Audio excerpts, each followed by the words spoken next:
하나님에 대한 우리 피조물인 인간은 모든 상황 속에서 기쁜 일이든 슬픈 일이든 먼저 주님을 찬양합니다. 감사합니다. 그럴 때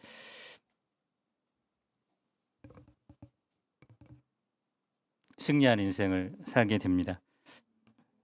우리도 주님을 찬양합니다. 한번 해봅시다. 주님을 찬양합니다. 13절, 14절을 읽겠습니다. 시작.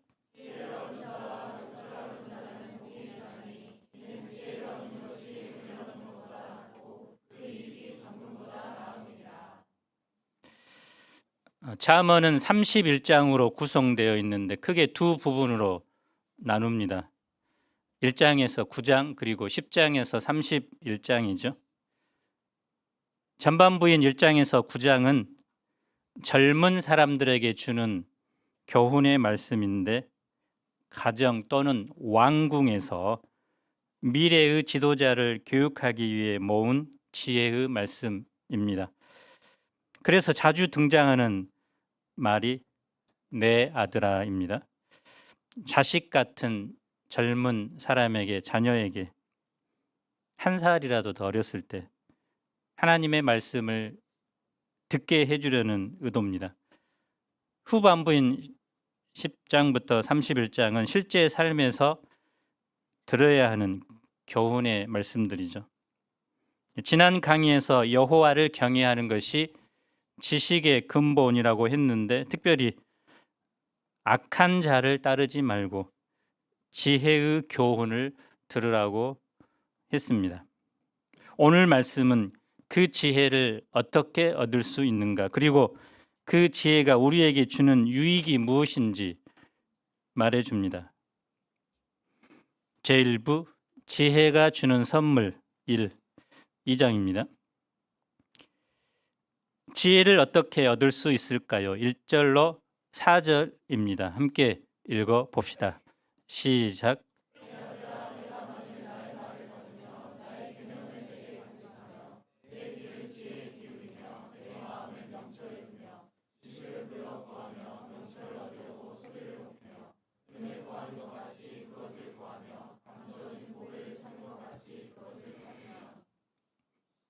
아버지가 아들에게 바라는 한 가지가 무엇일까요? 돈을 많이 벌어라. 좋은 대학에 가라. 성공하라. 본문의 지혜자는 지혜를 적극적으로 구하라고 말합니다. 지혜자가 전하는 말씀을 기쁘게 받고 그것을 소중하게 간직하라고 말합니다. 1절이 간직해야 할 계명을 손으로 받는 것을 말한다면 2절은 더욱 강조해서 귀와 마음으로 받으라고 말합니다. 귀가 외적 기관이라면 마음은 내적 기관입니다. 그만큼 지혜를 받고 간직하는 것이 중요하기 때문입니다. 더 나아가서 지혜를 얻기 원하면 지혜에게 불러라. 그것을 얻기 위해서 소리 높여 부르짖으라고 말합니다. 은과 숨겨진 보물을 찾는 것 같이 지혜를 구하고 또 찾아야 한다고 말합니다. 은은 지금으로 말하면 돈이고 보배는 금이나 다이아몬드 같이 재산이 되는 보석들입니다. 사람들이 더 많은 돈과 재물을 얻기 위해서 얼마나 노력을 합니까? 그런 노력을 지혜를 얻는 데 투자하라는 것입니다. 지혜는 가만히 있으면 저절로 얻을 수 있는 불로소득이 아닙니다. 지혜를 얻으려면 구하려는 노력을 적극적으로 감당해야 합니다. 그래서 우리는 지혜를 얻기 위해서 성경 1독방, 2독방에 들어가서 매일 일정 분량의 성경을 읽고 그것을 통해서 얻는 영적 비밀들을 서로 나눕니다. 어떤 분은 매일 인용할 양식 말씀을 미리 그 전날부터 묵상하고 주님께서 주신 지혜들을 다른 사람에게 전하는 양식 배달부로 삽니다. 어떤 분은 맥체인 방법에 의해서 평일에는 3장, 주말에는 5장 성경을 묵상합니다. 그러면 그 지혜가 주는 선물이 무엇일까요? 첫째, 하나님을 알게 해줍니다. 5절을 읽어봅시다. 시작.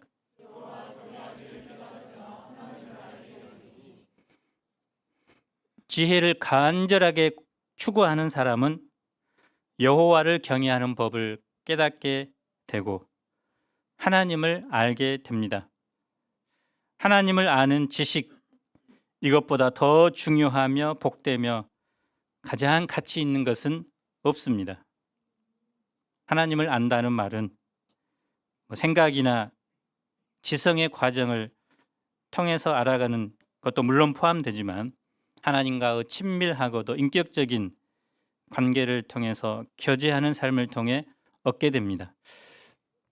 일반 서점에 가면 처세술에 관한 책을 모아놓은 코너가 있습니다. 요즘은 우리 전라도에서 노벨 문학상 한승원 씨의 딸인 누굽니까? 네, 서울에도 한강이 있는데 서점에는 그분의 소설을 너무 이제 유명해져서 출판사에서 지금 막 밤샘하면서 찍어내고 있다고 합니다. 책이 완판이 막 돼서 그런 일이 없는데, 그래서 처세술 코너에서 가면 직장에서 학교에서 일반 모임에서 어떻게 이렇게 저렇게 행동하라는 구체적인 방법이 소개되어 있습니다. 이런 책들은 모두 행동, 도잉에 집중되어 있죠. 성공하는 사람, 인기 있는 사람, 매력적인 사람이 되고 싶으면 이렇게 행동하라 이렇게 말합니다. 그런데 잠언은 삶의 실제적인 행동에 대해서 말하고 있는 것 같지만 실상은 그것에 초점이 있는 것이 아니라 이런 사람이 되라라는 말에 초점이 있습니다. 하나님을 경외하는 사람이 되라. 하나님을 사랑하는 사람이 되라. 그러면 하나님을 기쁘시게 하는 인생을 성공하는 삶을 살게 될 것이다. 이것이 잠언을 관통하는 전제입니다. 그런데 지혜와 명철은 우리가 열심히 추구하여 얻을 수 있는 것이지만 근본적으로는 열심히 우리가 공부한다고 해서 얻을 수 있는 것이 아니라 6절을 한번 읽어봅시다. 시작.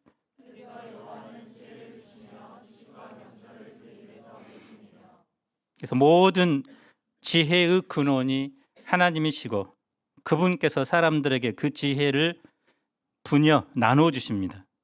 참된 지혜를 주는 분은 여호와입니다. 그래서 구약의 지혜로운 사람들을 나열해 보라면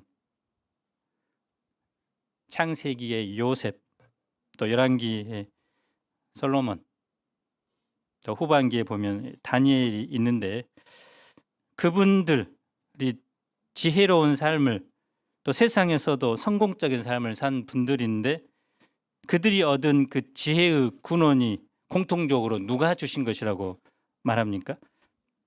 하나님께서 주신 것이라고 말합니다. 실제적으로 하나님을 믿지 않는 일반 사람들에게도 하나님께서 생득적으로 또 후천적인 노력을 통해서 지혜를 나누어 주십니다. 지혜를 찾는 자는 참 지혜를 주시는 하나님을 알아야 합니다. 그래서 나는 정말 지혜롭다, 박사다 이렇게 말할지라도 하나님을 알지 못하는 사람은 진정한 지혜를 얻는 것이 아닙니다. 간절히 지혜를 구하는 자들은 공의와 정의와 정직, 그 모든 선한 길을 깨닫게 됩니다. 공의는 무엇이 옳고 그런 일인지를 분별하는 것입니다. 정의는 판단하고 결정하는 것입니다. 정직은 그것을 양심으로 행하는 것입니다. 무엇보다 그 지혜가 우리 마음속에 들어가면 마음속에서 진리를 깨달음으로 인해서 영혼의 참 즐거움을 누리게 됩니다. 우리가 유튜브를 통해서 게임을 통해서 즐거움을 누리기도 하지만 하나님께서 주시는 영적인 깨달음, 지혜를 얻을 때 유레카하면서 기쁨을 누립니다. 그런 즐거움을 누려봤죠. 소양회 때 하나님을 모르고 살았던 사람들이 말씀과 소감을 통해서 하나님을 깨닫게 됐을 때, 구원의 길을 영접하게 됐을 때 말로 표현할 수 없는 즐거움을, 영혼의 기쁨을 누리고 그 기쁨이면 눈물을 통해서 흘러내리기도 하죠. 시편 19편 8절은 이렇게 말합니다. 여호와의 교훈은 정직하여 마음을 기쁘게 하고, 우리가 지혜를 깨달음으로 날마다 하나님이 주시는 이 즐거움과 기쁨을 누렸으면 좋겠습니다. 둘째, 하나님의 보호를 받게 됩니다. 하나님은 정직한 사람에게는 완전한 지혜를 주시고 행실이 온전한 자의 방패가 되어줍니다. 하나님은 우리에게 지혜를 줄 뿐만 아니라 그 지혜를 세상 속에서 발휘하게 합니다. 뿐만 아니라 우리가 하나님의 사람으로 살 수 있도록 우리의 인생을 철저하게 책임지시고 때로 고장이 나면 AS를 즉각 해줍니다. 11, 12절을 읽어봅시다. 시작.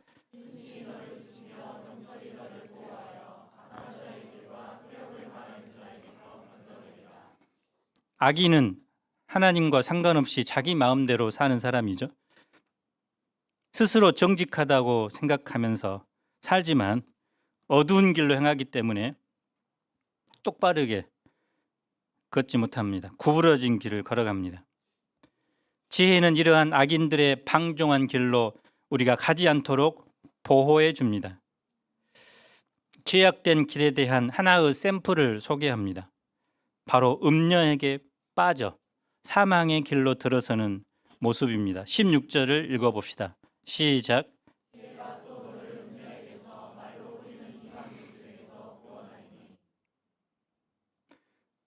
음녀가 누구죠?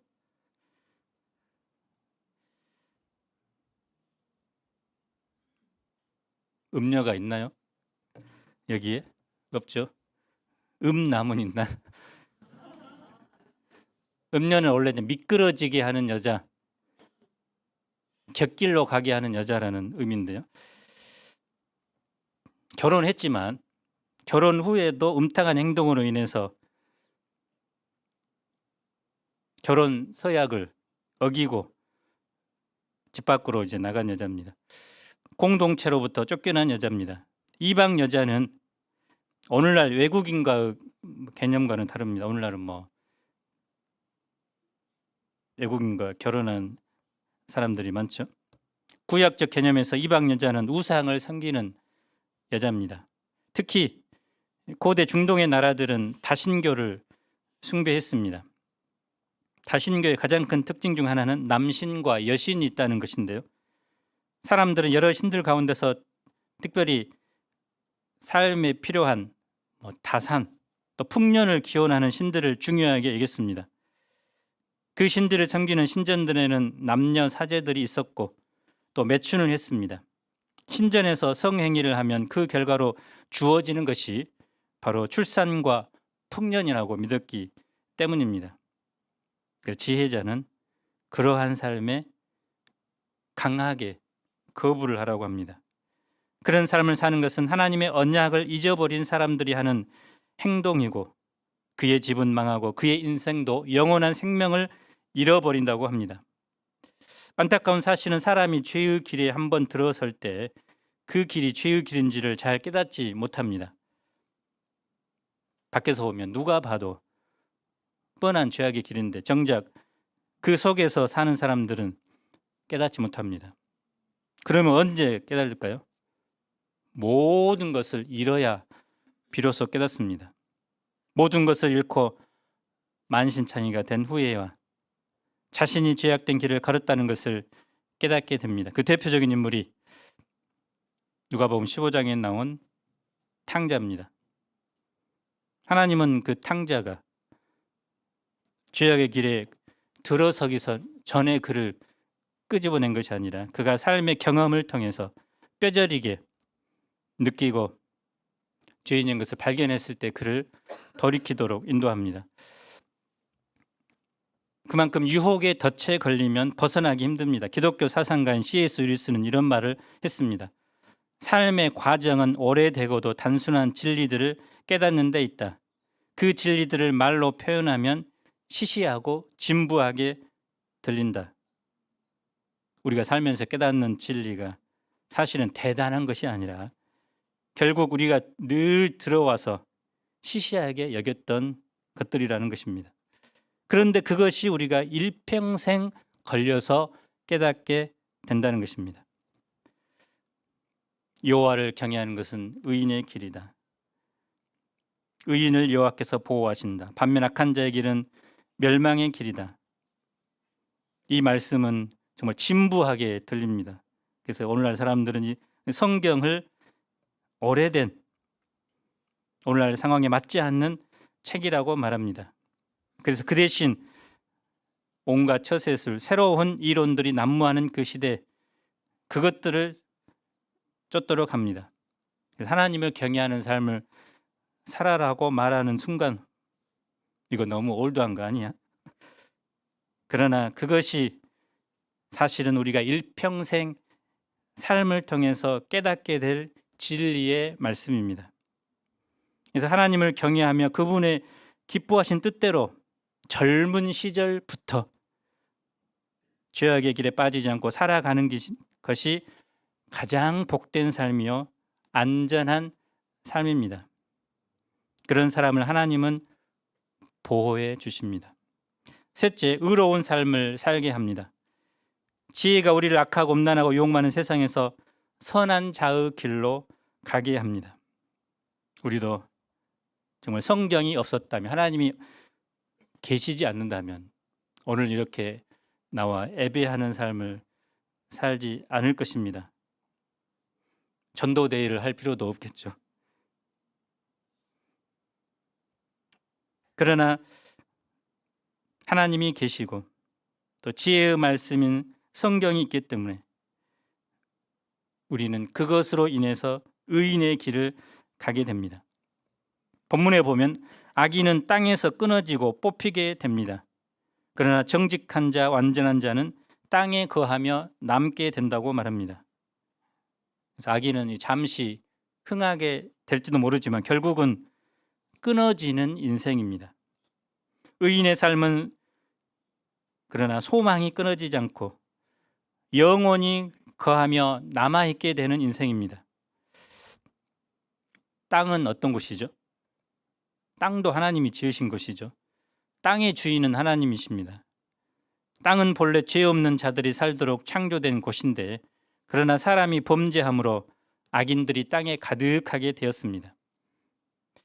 그들은 땅에서 일시적인 평안과 번영을 누리고 또 의인들은 반대로 고난을 겪기도 합니다. 그러나 악인들은 결국 하나님의 심판을 받아서 땅에서 제거됩니다. 젊었을 때 죽기도 하고 아니면 술을 다 취하고 죽기도 합니다. 악인들은 일시적 평안, 번영은 결국 갑작스러운 멸망으로 끝납니다. 이 땅은 새 하늘과 새 땅 곧 영원한 천국으로 이어지게 됩니다. 천국에는 어떤 곳이죠? 그곳은 악인들이 전혀 없는 의인들만 영원히 거할 처소입니다. 제2부 지혜가 주는 선물 2, 3장 4장입니다. 우리 3장 1절을 봅시다. 배우는 사람, 아들은 말씀을 잊지 말고 그것을 마음으로 지켜야 합니다. 그러면 어떻게 됩니까? 2절을 함께 읽어봅시다. 시작.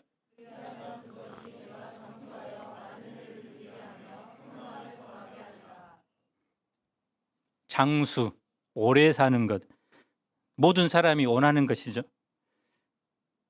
단명하는 것을 재앙이라고 생각합니다. 오래 살기 위해서 보약을 먹고 운동을 하고 또 병원을 찾습니다.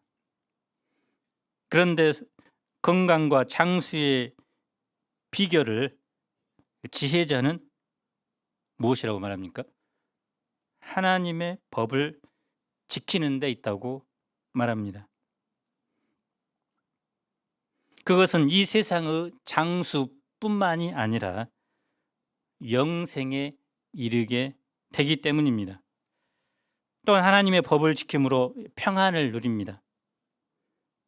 평강이란 말 속에는 나 마음이 편해, 이런 심적 평안뿐만 아니라 육신의 건강, 경제적, 환경적 안정까지 포함되어 있습니다. 그래서 하나님의 법을 지키면 하나님께서 질병, 재앙, 그리고 염려, 근심, 두려움, 불안에서 벗어나게 해준다는 것입니다. 3, 4절을 함께 읽어봅시다. 시작.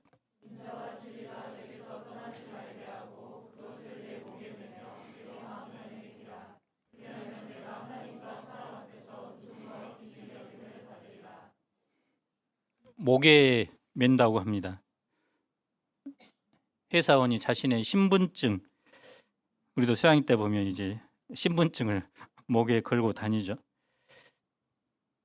그래서 출입할 때 그것을 대면, 잠금 장치에 대면 문이 열립니다. 마음판에 새긴다는 것은 절대 지워지지도 않고 가는 곳마다 따라다니게 하는 것입니다. 그리하면 하나님과 사람 앞에서 은총과 귀중히 여김을 받게 됩니다. 은총은 호의와 사랑을 가리킵니다. 그래서 하나님의 사랑을 받게 된다는 것이죠. 귀중히 여긴다는 것은 좋은 평판과 인정을 말합니다. 그래서 사람이 우리 악하고 거짓되면 하나님도 그를 물리칠 뿐만 아니라 사람들도 배척하죠. 그러나 사람이 인자와 진리를 가지면 하나님께서 그를 더욱 사랑하고 사람들에게도 좋은 평판과 인정을 받게 됩니다. 이제 아버지는 아들에게 일상에서 여호와를 의지하는 삶을 살도록 권면합니다.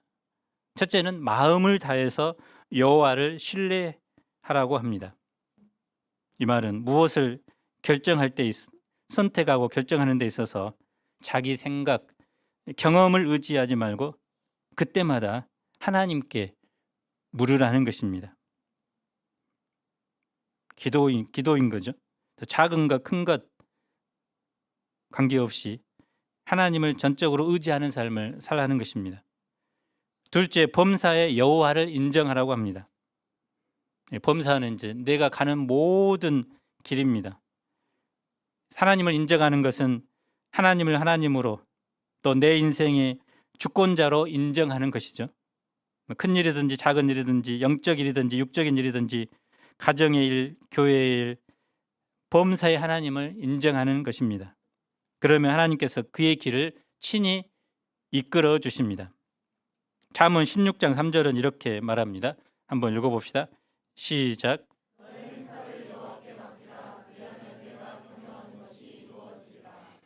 셋째, 스스로 지혜롭게 여기지 않고 악에서 떠나야 합니다.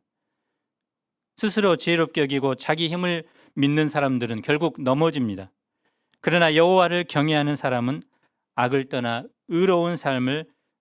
의로운 길을 갈 수 있습니다. 뿐만 아니라 몸에 보약이 되어서 골수가 윤택해지게 됩니다. 넷째, 첫 열매로 여호와를 공경해야 합니다. 공경한다는 것은 하나님께 걸맞은 대우를 하는 것입니다. 우리는 하나님을 섬길 때 우리의 몸, 마음뿐만 아니라 하나님이 주신 우리의 재물로도 하나님을 구체적으로 섬겨야 합니다. 하나님이 주신 모든 좋은 것으로 우리가 누리고 살아가고 있기 때문입니다. 특히 모든 것의 첫 열매로 드리라는 것은 가장 좋은 것을 하나님께 드리는 삶을 살라는 것입니다. 그러면 하나님 어떻게 하십니까? 받기만 하시나요? 온갖 풍요로움으로 우리에게 다시 넘치게 축복해 주십니다. 다섯째, 이것은 좀 그러는데요. 여호와의 징계를 받아들여야 합니다. 11절, 12절을 우리 읽어봅시다. 시작.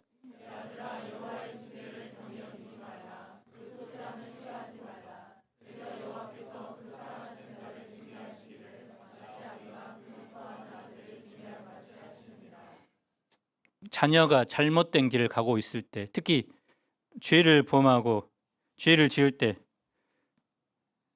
그것을 그냥 두는 부모는 그를 사랑하지 않는 부모입니다. 주어왔든지 입양했든지. 하나님의 징계를 받을 때 하나님께서 자기를 사랑하고 있구나, 이것을 깨닫고 오히려 감사해야 합니다. 징계는 내가 더 나은 미래를 걸어가기 위해서 잠시 왔던 길을 돌아보는 것입니다. 근데 하나님은 아무나 징계하지 않죠. 사랑하는 자를 징계합니다. 우리도 자기 집 자녀들을 꾸지람을 하듯 다른 사람이 아무리 다른 사람의 자녀가 무엇을 하든 내버려 둡니다. 징계는 하나님께서 우리를 자녀 삼으셨다는 확실한 증거입니다. 또 우리를 향한 혹독한 은혜라고도 할 수 있습니다. 하나님의 징계와 꾸지람은 언제 옵니까?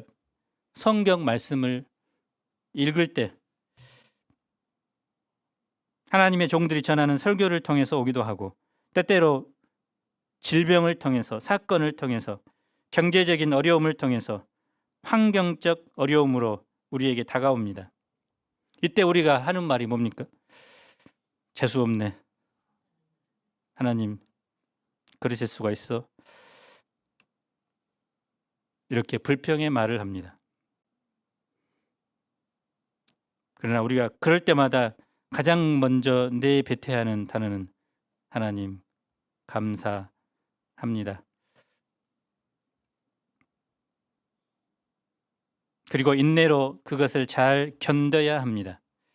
징계는 벌을 받아 너 죽어버려라, 망하라는 것이 아니라 징계를 통해서 지혜를 얻고 앞으로 더 의로운 삶을 살라는 하나님의 레슨입니다.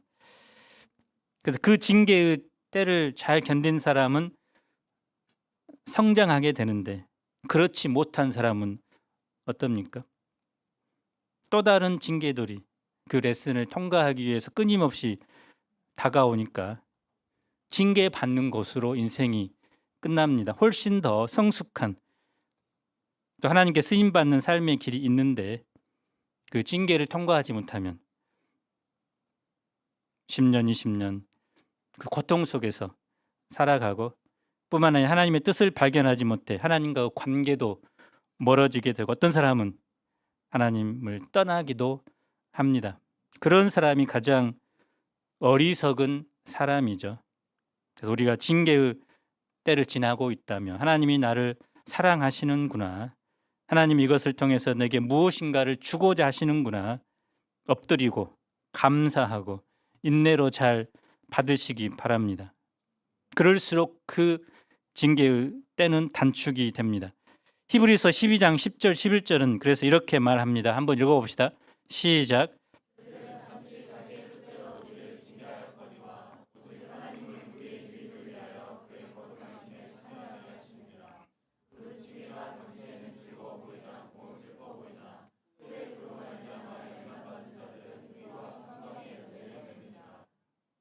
13절 이하는 이제 지혜에 대한 예찬론입니다.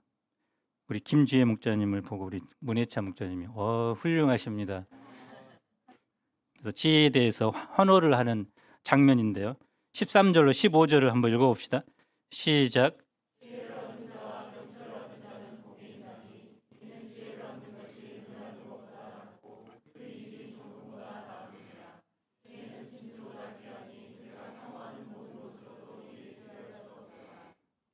지혜를 얻은 사람이 복된 사람, 가장 행복한 사람이라고 말합니다. 지혜가 금보다 은보다 더 낫기 때문입니다. 금이나 은, 즉 돈이나 물질적인 부여가 행복을 주는 요소이기는 하지만, 그래서 우리 돈이 없으면 먹고 싶은 거 못 사고, 입고 싶은 옷 못 사고, 더 좋은 차 사지 못하고, 더 좋은 집에서 살지 못하는 불편함을 느낍니다. 그래서 돈이 우리가 살아가는 데 있어서 꼭 필요한 것임은 맞습니다. 그런데 지혜는 그것보다 더 낫다고, 탁월하다고 합니다. 돈으로 인생의 의미와 목적을 알 수도 없고, 돈으로 죄 씻음과 영생과 천국을 얻지 못하기 때문입니다. 돈으로 갑작스런 사고나 질병을 예비할 수도 없고, 죽음을 예방할 수도 없습니다.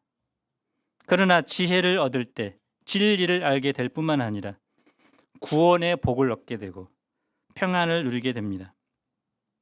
지혜는 진주보다 더 귀하여 우리가 사모하는 모든 것보다 낫습니다. 우리 여자분들은 진주 목걸이, 다이아몬드 반지를 본문에 보면 막 사모하고 있네요.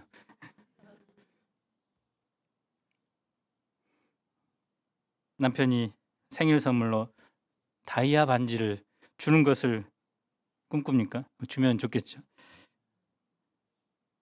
나를 아름답게 보이고, 그래서 이런 것들은 장식품이죠. 사람들은 자기 나름대로 가장 좋아하고 사모하는 것들이 있습니다. 우리 성결 형제님은 가장 사모하는 것 무엇입니까? 지금은 이제 대학, 본인이 원하는 대학에 들어가는 것이나요? 근데 지혜는 그것보다 더 귀하다고 합니다. 무엇보다 지혜가 은, 금, 진주보다 귀한 이유를 16절로 18절에 설명합니다. 지혜의 오른손에는 장수, 왼손에는 부귀가 있습니다. 지혜를 가진 사람에게 앞에 은, 금, 진주 이런 것들을 얻을 수 있는 원동력, 힘을 준다고 합니다. 지혜를 추구할 때 온갖 복과 은총이 뒤따른다고 합니다. 특별히 지혜가 가장 귀한 것은 그 지혜를 얻은 사람은 생명나무와 같기 때문입니다. 지혜를 얻는 사람들에게 주신 최고의 선물은 바로 영원한 생명입니다. 아담의 범죄로 인해 에덴 동산에 있던 생명나무에 접근하는 것이 금지되었죠. 그러나 지혜와 깨달음을 얻는 자는 생명나무에 접근하여 영생을 누리게 됩니다. 생명나무의 열매를 따먹게 됩니다. 잠언에서 말하는 그 지혜는 본질적으로 예수 그리스도이십니다. 예수님 안에 생명이 있습니다. 우리는 예수님 안에서 영생을 얻을 뿐만 아니라 이 땅에서 필요한 모든 풍요를 누리게 됩니다. 하나님의 지혜는 참으로 위대합니다. 하나님은 지혜로 이 땅을 세우셨고 하늘을 굳게 펴셨습니다. 그 지식으로 육지와 바다를 구분하시고 공중에서 이슬이 내리게도 하셨습니다. 하나님, 하늘과 땅을 지은 하나님의 지혜는 우리가 측량할 수 없을 만큼 위대합니다. 하나님이 만드신 모든 우주 만물은 바로 하나님의 지혜와 지식이 얼마나 위대한가를 보여줍니다.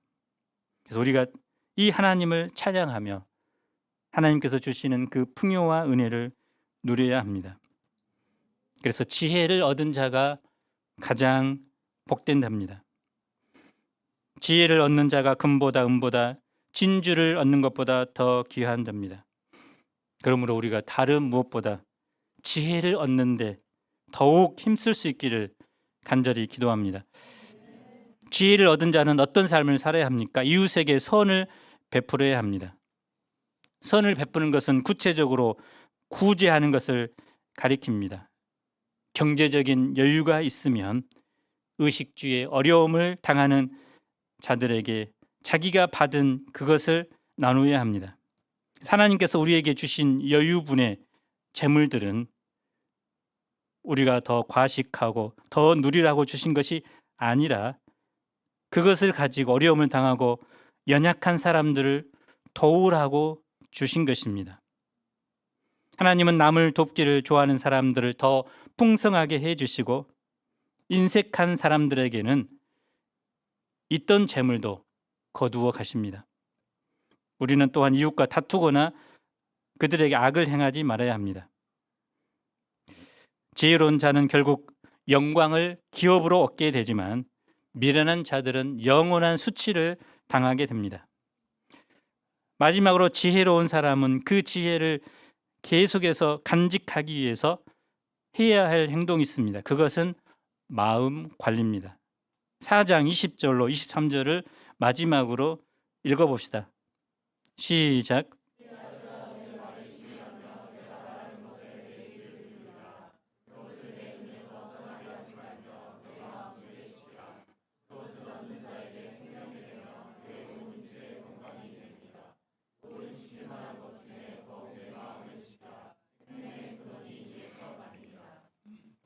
지혜자의 교훈의 핵심은 하나님을 경외하고 그의 계명을 지키라입니다. 그럴 때 육체의 건강뿐 아니라 영생도 얻게 됩니다.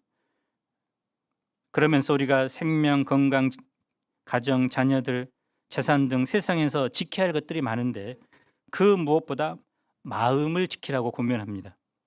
생명의 근원이 거기에서 나오기 때문입니다. 유대인들은 마음은 사람의 영혼이 거하는 초소로 여겼습니다. 마음은 지정의의 중심이자 인격 활동의 중심입니다. 우리가 하는 모든 행동은 마음에서부터 시작됩니다. 우리가 살아가면서 겪는 모든 싸움이 처음 시작되는 곳이 바로 마음입니다. 마음에서 이기면 다 이기는 것이고 마음에서 치면 다 진 것입니다. 그러기에 인생을 잘 살고 승리하기 위해서는 마음 관리를 잘 해줘야 합니다. 그 마음 속에 무엇이 담겨 있고 마음을 어떻게 다스린가에 따라서 그 사람의 됨됨이, 삶이 표현됩니다. 피터 모펫이라는 사람은 이렇게 말했습니다. 우물을 청소하는 데 주의를 기울이기보다는 차라리 그대의 마음을 청소하는 데 주의를 기울이라. 그대의 양떼보다는 그대의 마음을 살찌게 하라. 그대의 집을 방어하기보다는 그대의 마음을 지키기를 더욱 힘쓰라. 그대의 돈을 지키기보다는 그대의 마음을 지키기에 더욱 힘쓰라. 마틴 루터도 이렇게 말합니다. 날마다 수염을 깎듯이 날마다 우리 마음을 관리해야 한다. 우리는 살아가면서 다른 사람을 의식하여 애모에 신경을 많이 씁니다. 남에게 피해를 주지 않기 위해서 하나님의 영광을 위해서 우리는 매력 있는 몸을 가꾸고 또 단정하고 깨끗한 옷을 입고 삽니다. 그러나 정말 중요한 것은 마음의 정원을 아름답게 관리하는 것입니다. 마음을 지킨다는 것은 무엇입니까? 주님의 말씀을 내 마음의 중심에 놓고 그 말씀으로 관리하는 것입니다. 어떤 상황 속에서도 하나님의 관점에서 생각하고 행동하는 것입니다. 예수님이라면 어떻게 하실까? 이것이 삶의 멘토가 되는 것입니다. 그래서 마음의 중심에 하나님이 계시게 합시다. 하나님의 말씀이 우리 마음을 지배하도록 합시다.